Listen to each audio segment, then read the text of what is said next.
մեզ կպահի։ Ջաղա չեն հիմնե 7 Արտաշես Ամիրյանի պատմությանը մեր նկարահանող խումբն անդրադարձել էր դեռ անցյալ տարի։ Նախախնամության թե Աստծո ողորմության շնորհիվ անցյալ տարի հուլիսին պատահաբար Մայր տաճարում ամենայն հայոց կաթողիկոսի ուշադրությունը գրավել էր Արտաշեսի որդու 6-ամյա Սարգսի աղոթքը։ Թերևս ցերեկային ժամին, երբ արարողություններ չեն եղել, երեխայի ձայնը լսել է եղել տաճարում։ Հայոց հայրապետն օրհնել է տղային եւ ուշադրությունից չի վրիպել երեխայի հոր առողջական ծանր վիճակը։ Հայրապետը հետաքրքրվել եւ պարզել է պատճառները։ Օրեր անց Արտաշեսին հրավիրել են մայրաթոռ եւ հայտնել, որ հայրապետի տնօրինությամբ կարող է մեկնել Հնդկաստան պրոթեզավորման։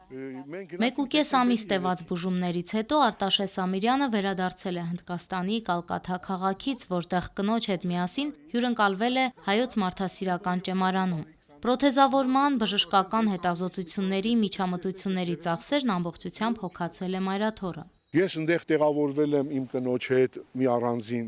սիրուն երկու սենականոց տնակի մեջ, ինձ բարձր մակարդակով ընդունել են, սպասարկել են սնունդով, տարել են բուժման հետազոտությունները բոլոր, զակազ են տվել իմ պրոթեզը, շատ լավ, տիտանովի, եւ այս ձողը Ռուբեն խաղում է, աչ ձախ, նշանակում է, որ ես միտեղ թեք ընկնեմ, չի ջարդվի կամ ես չեմ ընկնի, ինքը թեքվում է, ոնց որ բնականն է թեքվում։ Կրունկը, որ ոնց որ ամորտիզացիա անի, ինձ քայլաստի, ինձ ուշ տան։ Այսինքն ամենաբարձր մակարդակով կազմակերպվել է, չի խնայվել ոչ դասին, ոչ որակին, ոչ արժեքին։ Հայոց հայրապետը մարտի 25-ին ընդունեց Ամիրյանների ընտանիքին։ 90-ականների մարտական գործողություններին մասնակցած Արտաշեսը հպարտությամբ է խոսում Ֆիզուլիում, Կապանում, Քարվաճառում իր զինվորական ծառայության մասին։ Ամենածանրը Օմարի Լեռնանցքի մարտական դիրքերում է եղել, որտեղ խիստ ցրտի պատճառով ոտքերը ցրտահարվել են։ Մարտական ընկերները ստիպված են եղել կոշիկները կտրելով ոտքերից հանել։ Ցրտահարության անդառնալի հետևանքները երկար սպասել չեն տվել։ Բժիշկները այլ ելք չունենալով ստիպված են եղել անդամահատել աջ ոտքը։ Անոթների խցանման եւ զարգացող փտախտի պատճառով որոշ ժամանակ անց Արտաշեսը ձախ ոտքը եւս կորցնելու վտանգի առաջ է կանգնել։ Սակայն Հնդկաստանում հետազոտություններից հետո բժիշկները եզրակացրել են, որ երկարատև բուժումը եւ վիրահատական միջամտությունը թույլ կտան ոտքը փրկել։ Հայոց հայրապետի հետ հանդիպումն ու նրա հայրական օրհնությունը ստանալն իր կյանքի այս բարդ փուլում նա համարում է բացառապես Աստծո ողորմածություն, աստվածային նախախնամության արդյունք։ Եթե միջոցները հերիք էր, այսքան բան կաներ իմ համար մենակ իմ հայրը։ Բայց իմ երկնային ամենակարող Բարձրյալի հայրը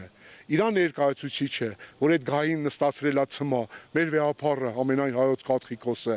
ինձ ողորմած, իր ձեռանց այս դուռը բացեց իմ համար, իմ ընտանիքի համար, ես ահագին բարելավում ունեմ, խոսում եմ նախկինից ավելի լավ,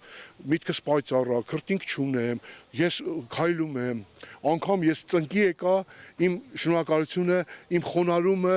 իմ երախտապարտությունը ասեցի դրանով հայտնեմ։ Վեհապար հայրապետն Արտաշեսին քաջառողջություն մաղթեց, պատգամեց զորեղ մնալ հավատքի մեջ։ Նորին սրբությունը հորդորեց նրան բարձր պահել լավատեսության ոգին, սերն ու նվիրումը։